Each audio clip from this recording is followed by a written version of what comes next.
Okay, in this video we'll talk about properties of matrix multiplication. Now there are a large number of proofs in this section, and I think that the proofs can be very tedious to follow. So what I'm going to do is just go over what the theorems actually say and make sure you understand that well. All right, so the first one talks about how you multiply with a zero matrix. Now, what this theorem says is that if I multiply a matrix by a zero matrix on the right, I'll get a zero matrix. Now, pay attention to the size. A is an m by n matrix.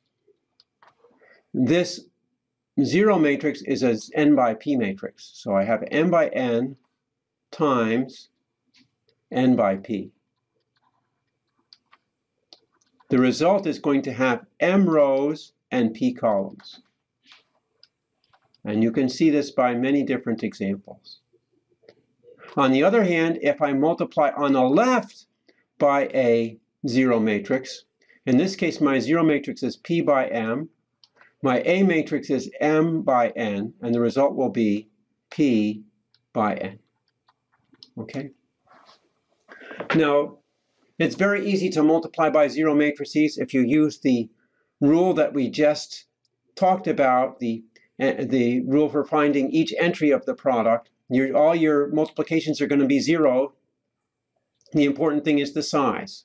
But remember, when you get an entry of the product, you take a row of the first matrix times a column of the second matrix.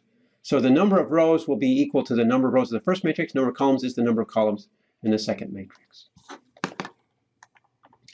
All right, now, second one is multiplying A by an identity matrix. All right. Here again, notice the size. A is an m by n matrix.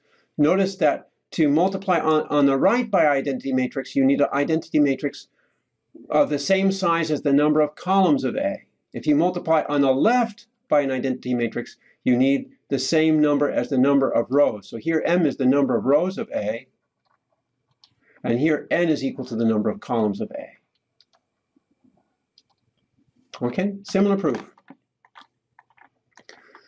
Matrix multiplication and distribution. So this is a good thing. Now we need to be careful because we've seen that commutativity doesn't work.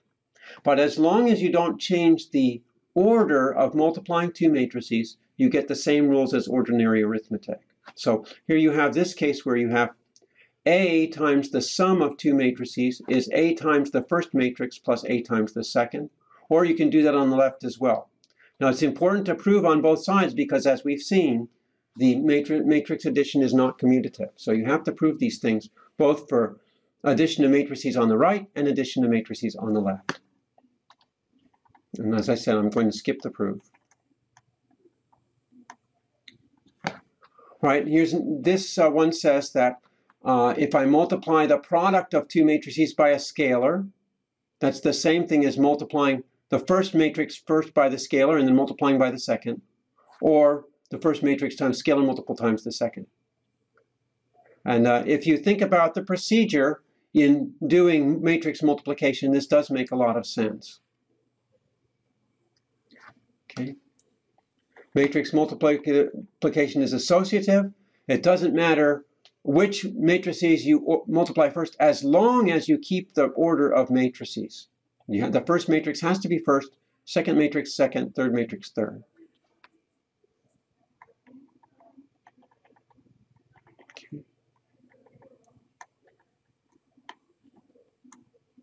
Okay.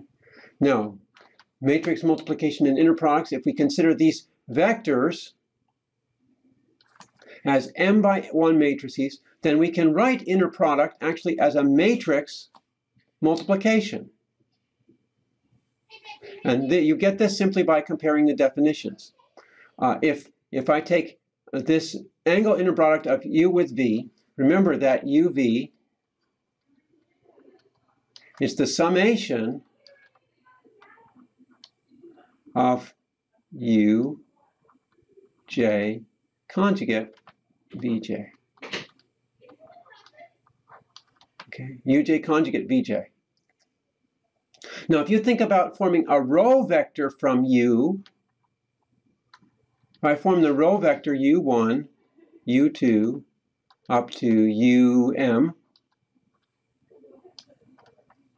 multiplying by the column vector v, v1, up to vm. If I do this matrix multiplication, what will I get? Well, you take first entry times first, second entry times second, and so on. Okay, now that's exactly the same as what I have here. The only difference is there's a complex conjugate on the first one. So I need to put complex conjugates here. I can think of the inner product as a row vector of conjugate entries times the column vector. Now this row vector of conjugate entries is just exactly what this is, U conjugate transpose. Okay, so that's how you can consider an inner product is really a special case of a matrix product where you take the first column vector, turn it into a row vector, and take the conjugates.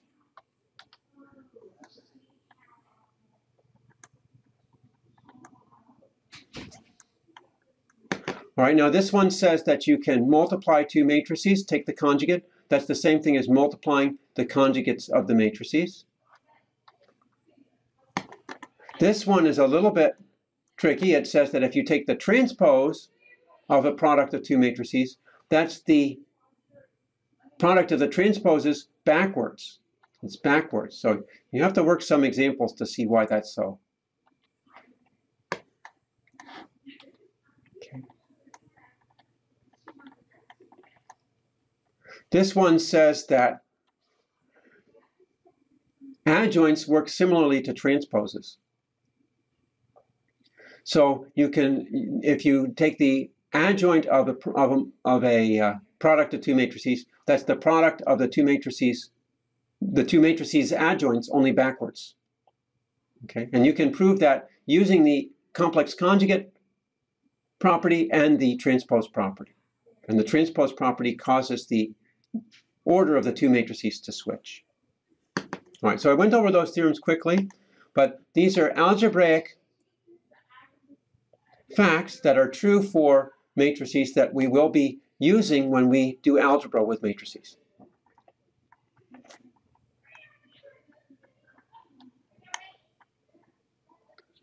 Okay, now there's a special type of matrix called a Hermitian matrix, which we'll see has very special, very special properties.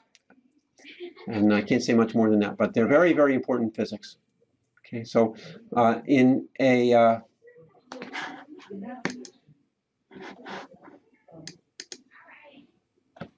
I think at first this theorem is a little bit hard to follow.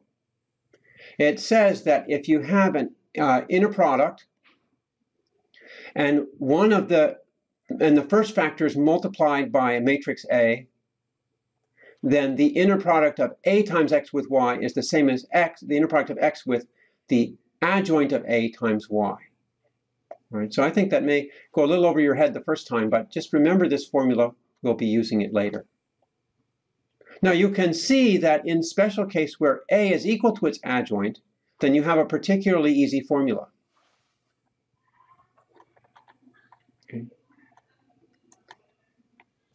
So a special type of matrix whose adjoint is equal to itself is a Hermitian matrix.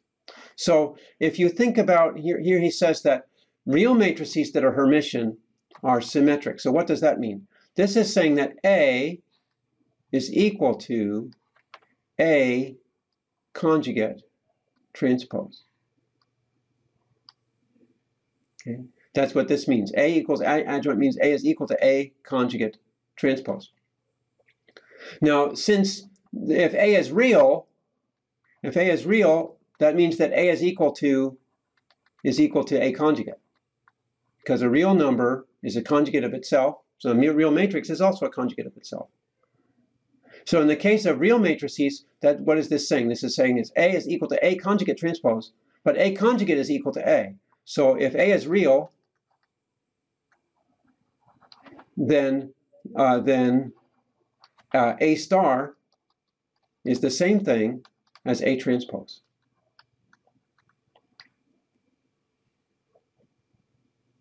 So real matrices that are Hermitian are actually symmetric. Again, I think it's hard to relate to these things because we'll use them later, but we do need to establish these definitions.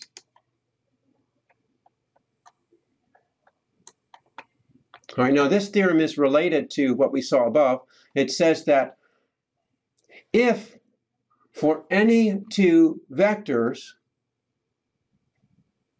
this equality holds for a given matrix, then A is Hermitian, and vice versa. If A is Hermitian, then this equality holds. All right, so I would just say file this fact away. We'll be using it later. And so we'll just stop here for now.